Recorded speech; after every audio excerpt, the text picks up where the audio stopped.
FC Barcelona na ekipe ya Chelsea baracahangana umusazi kw'izina rya Nico Williams, ariko kandi ku rundi ruhande Lamine Yamal dossier yiwe mu Paris Saint-Germain yongeye kuvugwa. Mbega ivyo vyifashe gute? Ku rundi ruhande ni Kylian Mbappe na Deschamps nyuma ko basezererwa kino gihugu cy'Ubufaransa gasezerwa muri Euro n'igihugu cya Spain.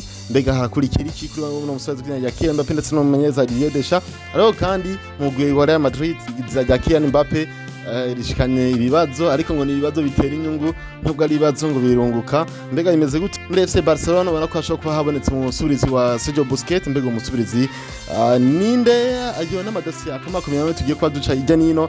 Ariko kandi ku rundi ruhande tuza guca mu ncamake ku makuru yiri uravuga n'umumenyesha makuru Fabrizio Romano no musi w'ubwenge ya 11 kwezi kw'indwi mwaka wa 2024. Mbega Fabrizio Romano yiri uravuga iki kwa kubijanye n'amatransfer canke y'amakuru yo ku mugabane wa Buraya agezweho? Byose gano kukurikirana ije kurumva ni rya Wilfried Rambona, urubuga rukakurikirana rwa Wifi Sport. Kora subscribe canke s'abonner kuri urubuga rwa YouTube channel ni Wifi Sport, ariko kandi ukene ukora switch canke follow kuri urubuga rwa Facebook kugira ngo tubandanye mujana nanje mano rugendo kubaheza updates zigezo. Ariko no munsi update kabisa zihari ni full ziruze kugira ngo ndabarihe iminsi na imaze nako ndabaha amakuru agezweho. Nako ndabwiye yuko kandi keneye icyo wamamaza uciye hano kuri Wifi Sport uci kwizina nimero ubona ngaha munsi, ubundi ugutimenyekanishije n'idandaza bibawe kam dusubiduhure neza neza midonido bya kino kiganiro ngiye kuba ndabashikiriza.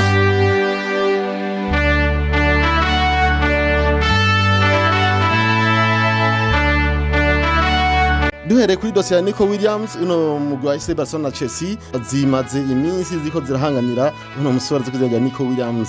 Buri imwe muri no migwi irondera gushimisha uno musore. Umugwi wiwe watsko Bilbao wamushize ku gaciro kari hagati y'imiliyoni 55 n'imiliyoni 60 z'amanyaburaya bivanye na season nziza yagize muri 2023-2024. Kandi umugwi wose umwifuza gutegeza gutanga ku kanoti nta biganiro atiko Bilbao ngo ikeneye ibe intiduzo canke ngo igabane. Hambavu yo kwinjiza ibitsindo 8 akongera agatanga imipira 19 ivamo ibitsindo, Nico Williams yagize saison iteye igomwe muri umugwi watiko Bilbao anashima n'umugwi Sevilla wa Espagne.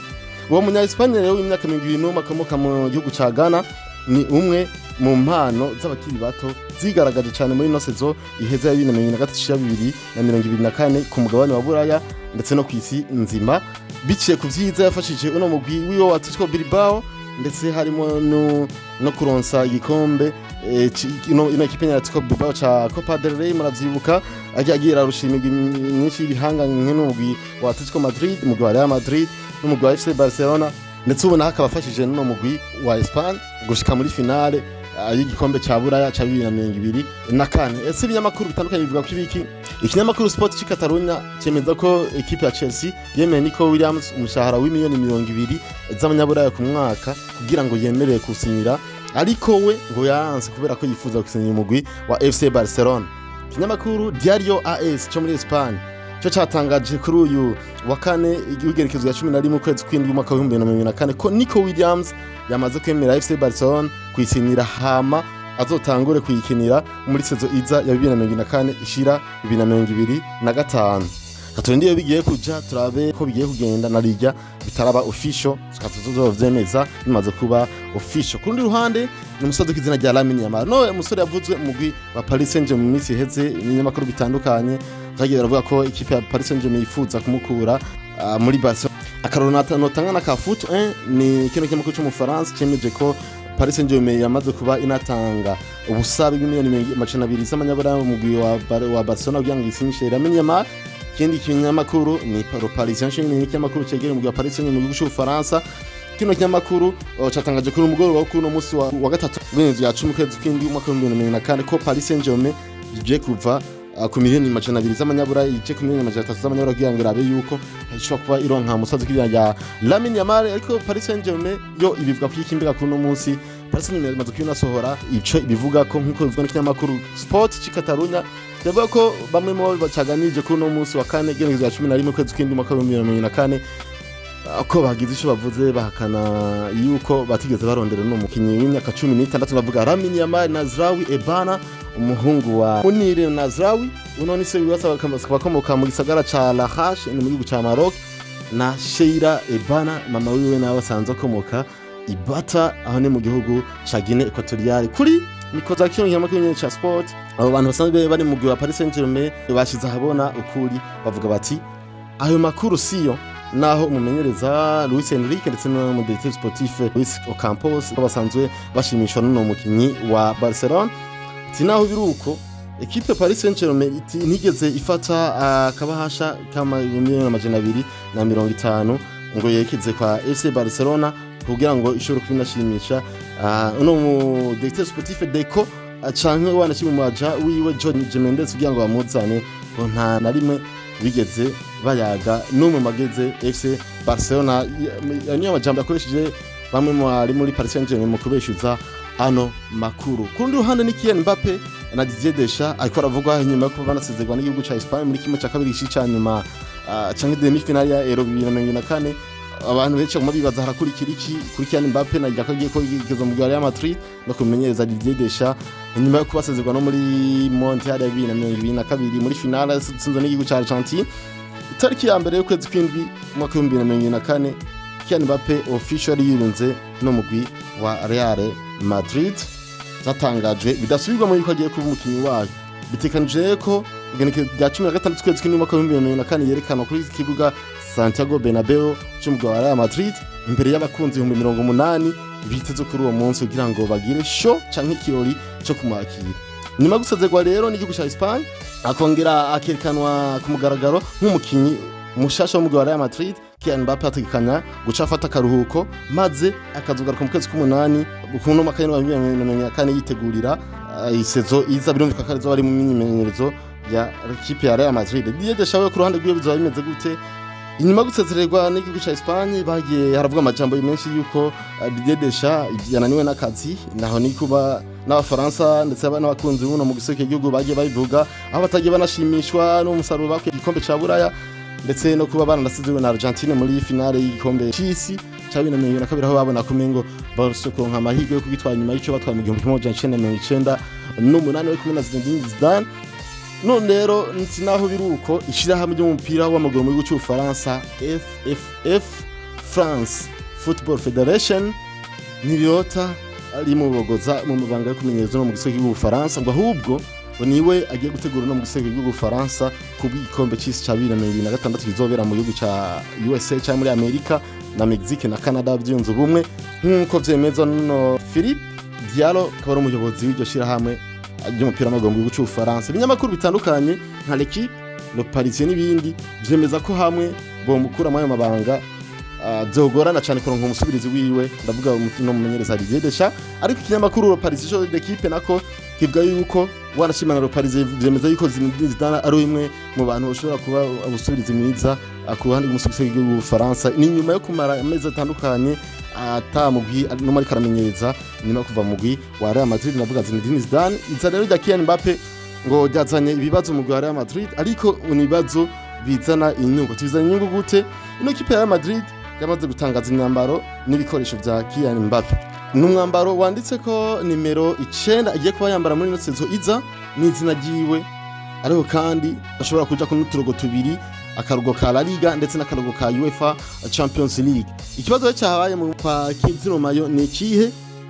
Abasabye umwambaro wa Kylian Mbappe mu Real Madrid babaye benshi cyane bivuye ku kuntu uwo musore zo kwizina rya Kylian Mbappe umwana w'ibondi yabashushije umutwe kugira ngo ashobore nazana mu Real Madrid inyuma yo kumara amasezo n'ayandi bamwiruka inyuma. Ubwo rero akaba yaje bamushashaye cyane. Ubwinshi bw'abasabye rero umwambaro wiwe bwamaze kubona rengera inzu y'idandarizo y'umugwi wa Real Madrid. Iyo nzu irarengerwa ku buryo byaciye biba ngombwa ko equipe ya Real Madrid ifata ingingo yo kumenyesha bifuza kugura umwambaro wa Kylian Mbappe kuba bararindiriye nk'indwi zigera kuri 4 canke 6 kugira ngo amakomande canke amajezi bagiye barasaba bifuza kugura abanza hize gukorwa kugira ngo bashobore kuba bayambara yakoze bivanye n'ubwinshi bwayo. Ariko kandi ngo bazoronka ku bwinshi bitevye cyane. Aho ni mu gihe ku munsi wa kabiri tariki 16 z'ukwezi kw'indwi mwaka wa 2024 ari hazokwerekana ku mugaragaro kibuga Santiago Bernabeu. Abenshi bakaba bavuga bati iyi myambaro yiwe ntizoba iraboneka, ariko abazoja mu kibuga kuba bamakiye Kylian Mbappe bo bashaka kuba bayironse bivanye nuko iyi myambaro yabo izoba yamaze guheza gukorwa.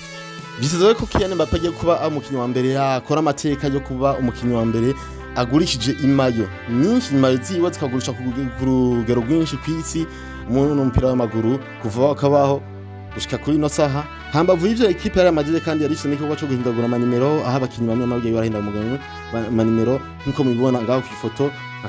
Kamavinga amaze kuba hindura nimero agiye kuba yambara nimero 6, Gifede Valverde agiye kuba yambara 8, Aurelien Tchouameni nawe yamaze kuba hindura nimero cyo kimena Adage n'umusozi w'izina rya Varejo. Kundi ruhande muri equipe ya Barcelona naho no musozi w'izina rya Joshua Kimmich ngo asozereye higanwa navuga mu gihugu wa Bayern Munich akina ku ruhande rw'iburyo nk'umudefenseur canke lateral droit. Ku ruhande rw'iburyo buno afite uburenganzira ushobozi budasanzwe, aho akoresheje ubuhinga budasanzwe ashobora kuba akina mu kibuga hagati akaba umukinnyi mwiza ashobora gufasha n'umugwi uwari wose. Ubwo buranga rero bwiwe bwose bwagiye gutuma umugwi wa FC Barcelona ushimishwa n'ibikorwa bya Joshua Kimmich, baza kubona ko ayoba umusubirizi mwiza w'umusozi w'izina rya Sergio Busquets. Nyuma y'ikuba Sergio Busquets agenda umugwi wa Inter Miami muri Major League Soccer bimvikana yo mu gihugu ca Amerika, FC Barcelona yabwirije kurondera umusubirizi ubona umusozi w'izina rya Busquets na cyane umusubirizi mwiza ashobora gutanga nk'ivyo yatanze yamaze atanga mu myaka myinshi, yamaze ari kumwe n'abasore babiri, ndavuga umusozi w'izina rya Xavi Hernandez n'umusozi w'izina rya Andres Iniesta, aho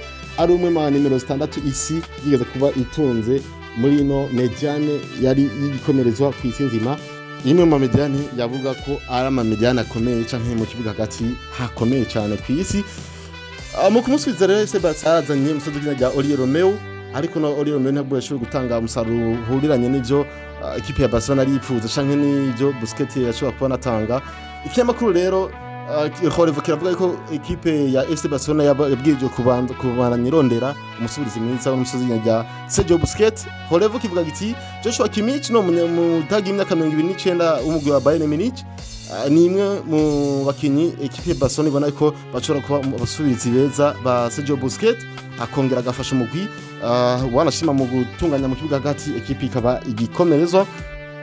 Ico kinyamakuru congeye kivuga ko Barcelona ifise amahirwe menshi yo kumusimbana na Liga izo kwifashisha umenyereza wayo mushasha wa mita Hansi Flick, uno no umenyereza babanye mu mugwi wa Bayern Munich, ibishobora kumutera inyota yo kuza mu mugwi wa FC Barcelona, bikiyongera no kuba uno musazi wa Bayern Munich yarakumiriwe n'umugwi wa Bayern Munich igihe yanka kwiteza urucanco rwa COVID-19 mu mugwi wa Bayern Munich.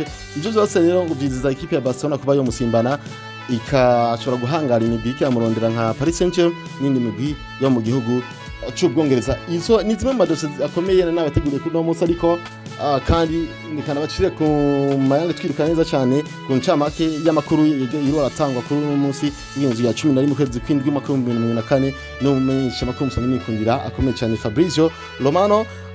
Makuru rero yaratanga kuri no munsi nuko umusatirizi Xavi Simon yamaze kuba amenyesha umugwi wa Paris Saint-Germain ko ashaka kuva muri no mugwi wa Paris Saint-Germain ku nizanyo, ubwo Bayern Munich yashizemo ishaka ryo kuba ishaka kumusinyisha ku nizanyo. Menshi mumaze imisi mubona no musatirizi yitwaye neza mu gisebe cy'igihugu wa Pays-Bas, aho yanatsinze n'igisebe ciza basizwana mu gisebe cy'Ubwongereza, itsinda sinze ku munota w'indwi, ishuti giza cyane ku munsi wa gatatu w'igenekerezo rya 10 ukwezi kwa ndwi mwaka wa 2024. Mwani ma update yagiye atangwa n'umumenyesha makuru Fabrizio Romano. Official equipe ya Chelsea yamaze gusinyisha umusozi w'izina rya Renato Veiga, uno munyaportugal w'imyaka 21 avuye mu gwa AC Basel, yaguzwe imiliyoni 14 z'amanyaburaya, akaba asinye Chelsea amasezerano gushika muri 2032. N'umukinyi w'inyuma ashobora ariko gufasha kandi muri mu kibuga hagati mu mitu defenseur central canke milieu de terrain, ashobora gufasha kwizo mpande zose. Yahije no guba akorwa igipimo mu gisagara ca London mu gihugu cy'Ubwongereza, aho no mugwi wa Chelsea usanzwe ufise ikicaro. Nikundi no rakomira ase yo ifise icizere cyo gusinyisha no mukinyi w'inyuma Emerson Royo umugwi umunyabrazil kino mugwi wa Tottenham Hotspur. Ikipe ya Tottenham Hotspur imushaka ko akanoti karenga imiliyoni 20 z'amanyaburaya. Ntibarahuza ibiganiro na Mila Ase kuko Mila Ase yo yatanga akanoti kari musi y'imiliyoni 15 z'amanyaburaya, ariko ngo vuba cyane ngishobora kongereza. Mu kwezi kwa gatanu ndabibutse ko ariho ikipe ya Mila Ase yabashobora kubinahuza ibiganiro na Emerson Royo, aho yemeje amasezerano yo kuba akinira ino ikipe ya Mila Ase imyaka igera kuri 5. Kundi hane ni agaciro k'umusozi rya Dani Olmo kamaze kuba Ghana tangazwa ikore byigiye kongereza ku itariki ya 15 kwezi kw'indwi mwaka wa 2024. 2024 ivyo bizoba bibaye inyuma yo kuba afashe mu gisigi wa Espagne gushika na maguru yose muri finale cyangwa urukino rwa nyuma rw'ikombe ca Euro 2024 agaciro kiwe rero yahora ko na kimiliyoni 6 z'amanyaburaya ariko akamaze kuba azobagiye kubashigwa ko nikarashobora kuba komenyekana. Hari amakuru kandi avuga ko ikipe ya Chelsea irikira murondera ubwo urumva yuko izosabwa gutanga kanoti kafadika hambavu ya 60 z'amanyaburaya yamaze kuba anaduzwa. Official Bayern Munich yamaze kubisinyisha umusozi ya Joao Parinya uno mukinya kina mu kibuga gati umunya Portugal akina umugwi wa Fulham akaba aguzwe imiliyoni 50 z'amanyaburaya akaba asinye amasezerano gushika 2020 n'umunani mu mugwi wa Bayern Munich. Mu majambo yiwe Joao Parinya yavuze ati ni indoto zibaye impamo gusinya umugwi wa Bayern Munich atingiye guhura n'abafana ba Bayern Munich ku kibuga Allianz Arena ati nshaka gutwara ibikombe kandi nzokwitanga uko nshoboye kose kugira ngo nshuko ndabishikako. Ubu numwe mu munsi uteye umunezero nigeze kubangira mu buzima bwanje. Ayo n'amajambo yo musozi ya Joao Parinya ariko kandi muri Mira AC ino ikipe ngo yari yamaze kuba ihuza ibiganiro 100% n'umusozi ya Yusuf Fofana kubijanye n'amasezerano n'umushahara ku munsi wa kabiri ya Cheno ukwezi kw'umwaka wa 2024. Uno maja wiwe yari yamaze kuba amenyesha ikipe ya AS Monaco ko bamaze kuba banumvikana kugira ngo nayo ije kuba ikora ibiganiro no mu Mira AC. Sinaho yarondewe n'imigwi itandukanye mu gihugu cy'Ubwongereza mu gigano rya Premier League. Fofana we yahisemo kuba kino mu Mira AC no mukinyi wo mu Faransa iyo ni yagiye kuba yerekeza ariko kandi umukinyi wo mu Faransa Jean-Claude Todibo no mukinyi wa OGC Nice yifuza gukinira umugwi wa Juventus de Turin.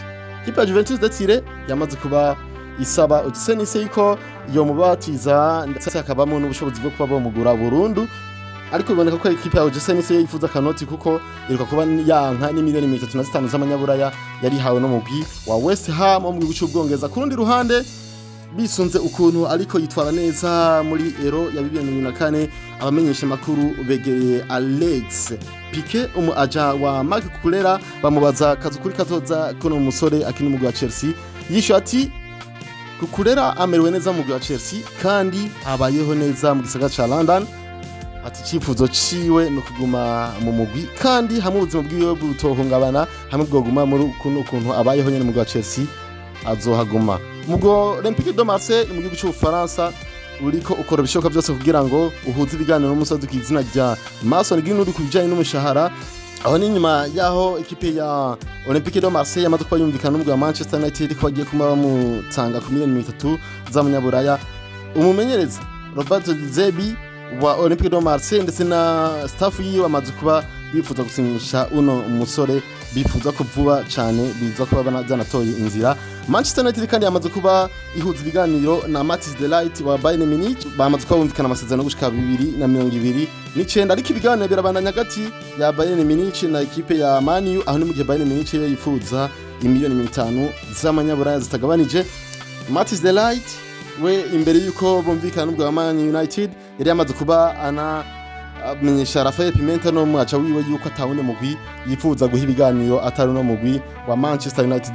Fabrizio Romano yongeye kuvuga kari kuri Nico Williams kuno munsi aho uno mu president w'umugwi wa Atletico Bilbao amwita Uriat yamaze kubanagira icavuze ko Nico Williams avuze ati dufise umugambi ukomeye mu mugwi wa Atletico Bilbao akandi dufise n'ubushobozi bwo kumana bamwe mu bakinyi bakomakomeye cyane nk'ibiza cyane dufise nka Nico Williams aho ni mu gihe ikipe ya Barcelona yari ifite cyo kuba imusinyisha ariko kandi ndabutse ko ino ikipe ya Atletico Bilbao yamaze kwinamenyesha yuko hamwe umugwi utanga miliyoni 60 bamushize ko z'agaciro bamushize ko zohita umusimbana tinde turane nimba Barcelona izobikora hamwe umusimbane.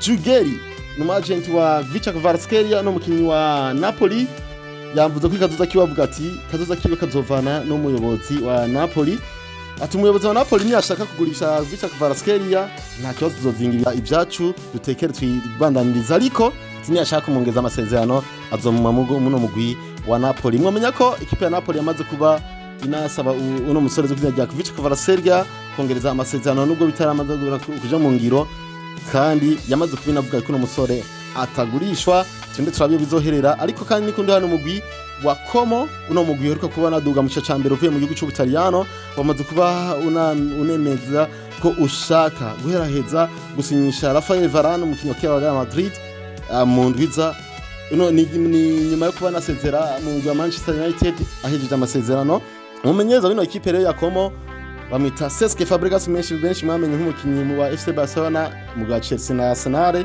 yamaze kuba namenyesha yuko yifuza Rafael Varane kuza kumufasha muri defense ni kurundi banabona ko kizigenza wa Napoli bamwita Giovanni De Lorenzo yamaze kuba yandikira ikete abafana b'umugwi wa Napoli abamenyesha yuko agiye kumama yamaze kuba nafata ingingo kuguma muri uno mugwi wa Napoli inkuru yanditswe na Fabrizio Romano tugiye kuba tunasoza yako ni inkuru ya Girona aho mu gutegura igikombe cha UEFA Champions League gitangwa 2022 na kanisha 2025 Girona yamaze kwinatangaza ko yasinyishije umusaza kw'izina rya Donny van de Beek no mukinnyi wa Manchester United yamusinyishije amasezerano gushika mu 2028 akaba yamuguze miliyoni 5 z'abanyaburaya ariko kandi ngo hari miliyoni ziri hafi 10 cyangwa 15 z'abanyaburaya ishobora gutazoriha bivanye n'amatambere agiye kuba azogenda agiye mu mugwi wa Girona maze kagashira uno mugwi wa Manchester United aya niyo kabisa twamaze kuba tunabategurira icyo kumva ni ya Wilfried Nambona kinyamakuru cya Wifi Sport ukomeze gukora subscribe cyangwa sabone kuri uno rubuga rwacu rwa YouTube channel ariko kandi wibuke gukora swipe cyangwa follow ku rubuga rwa Facebook ariko kandi utimenyekanishije n'udandaza bundi ushaka kumenyekanisha ibyawe wigere Wifi Sport bigufashemwo abantu ibihumbi bazogenda babona ibyaba bimenye bundi baziba gushorere iyi nimero ushaka twakura ko nizo ziri aha munsi yaba inimero isanzwe yaba na WhatsApp hamuze tuganire ku nshoko tukamubariza ibyawe ndabifuza kuba nawe mugira ibihe byiza bye bye hasta la vista